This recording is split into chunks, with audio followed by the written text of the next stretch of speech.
starting on September the 16th. That is the beginning of the Mary B. Martin School of the Arts fall programs at ETSU. And here to tell us more is Anita DeAngelis. Long time no see. I know, it has been a long time. You take these long sabbaticals and just travel, and you just pop back in every once in a while.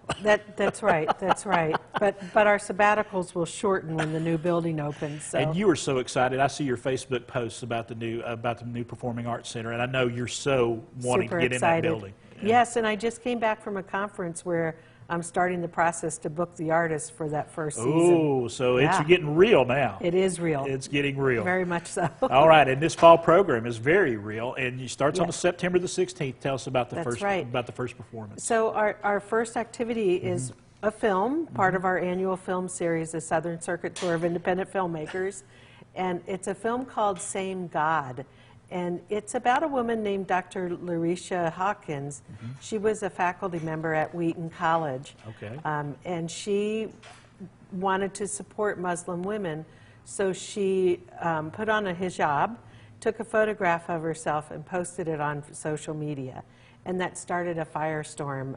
Unfortunately, Wheaton College let her go over this Facebook posting.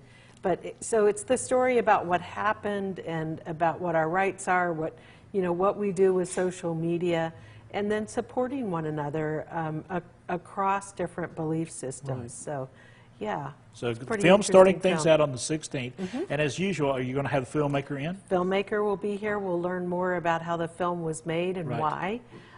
We'll have a question and answer period after the film with the filmmaker. And I'm going to let you say the name Alash. Am I Alash saying that? Alash and Shodake. All right, very good. Yes. And I think we have some video of them. Yeah, so we actually brought in a film about them a couple of years ago that was called Shude, Let's Go. And Alash is an ensemble from the Republic of Tuva, which is kind of near Siberia, between Siberia and Mongolia. And these are throat singers. It's the traditional folk music from Tuva. And you can actually go on YouTube and there's a performance on there. Yes. Yeah, they've performed with a lot of different artists. Shodake is a beatboxer from Baltimore who tours with them and has known them and performed with them for a number of years. And coming up a little later on, you're also going to have Becky Buller and the Fairfield Four. That's right. We're super excited about this concert. It's going to be an all-gospel concert. Becky Buller is an ETSU alumni, IBMA award winner. Right. The Fairfield Four is a multi-Grammy award-winning ensemble. Been around for 90-plus years. Yes, from Nashville. And they've been recording and performing together for a while, but that performance will be a little different for us. We're going to Elizabethton. Oh, very good. Okay. For that particular performance, so it'll be fun. Keep your eyes open and ears open for that one, so that'll be a lot of fun too. And you also have Webb's Circus coming up. So Webb's Circus is a circus performance that's about gender-based violence. Sorry, my throat has gone a little scratchy here. But it's going to have aerial dance. It's going to have other circus performers. Yes. These are some performers that are coming out of Knoxville primarily, but some from our local area as well. With a very strong message attached to all those performances in the circus there. Absolutely. All right. So we got that going on, and then Peter Steiner. So Peter Steiner is a musician who's from Italy, and he performs on the trombone. This was a request that came in from our Department of Music. Peter's been performing with symphonies all over the world, and he performs with a pianist. So we're super excited to be able to hear kind of a unique combination of artists. And then you have another film coming in called Wrestle. Yes. Yes. So Wrestle is about a high school wrestling team in Alabama.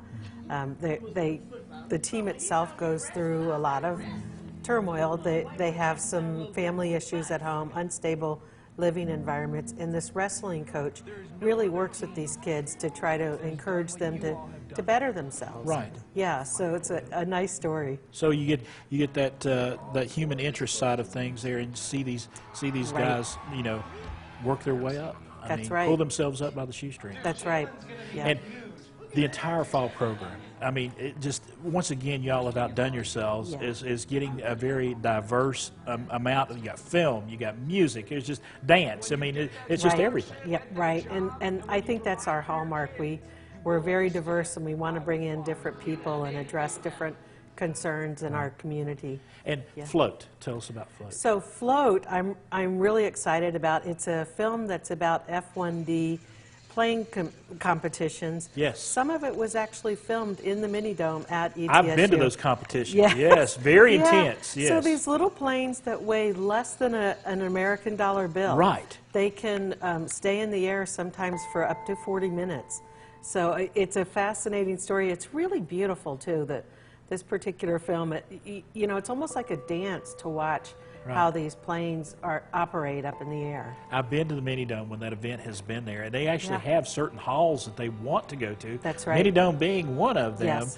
where the air circulation and the acoustics, or whatever you want to say, are just everything perfect. is perfect. Yeah, yeah. And I've heard that when the competitions are in the mini dome, they have to turn off the entire Yes. air handling system. Yes, because they don't want a No whole lot of movement. wind, because Yeah. like you say, I Why mean, just I'm I mean so motivated to try to that win.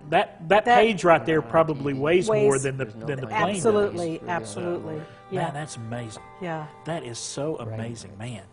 Tell me, you know, every year, every fall, every Mm-hmm. spring, you go out, and with the Performing Arts Center Mm-hmm. coming up, this is going to be an even bigger task, is getting those acts to come here to Johnson City. It is. It was really exciting after I've been telling agents for 10 plus years now that we're building a new building. It was exciting to say we're booking for the new Right, building. right.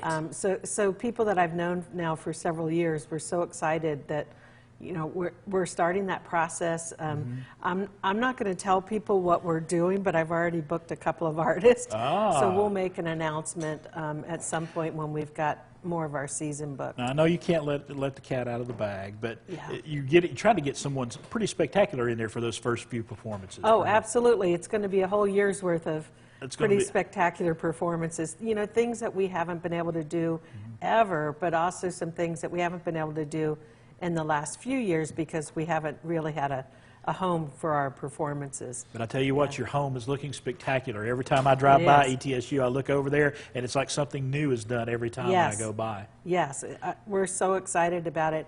I was so surprised when I drove down here this morning to see all of the framework for the windows along the front of the building. So, Yes. yeah, so the lobby's really taking shape now, too. It's really becoming part of the campus. It over there. is. It really It is. is. Anita, thank you so much. Thank you, The Mary Chris. B. Martin School of the Arts, I'm going to tell you, their fall program, and all their programs are second to none, and we got a phone number and a website up right now if you need more information. Take advantage of this, folks, because it's some amazing entertainment and information coming to our region.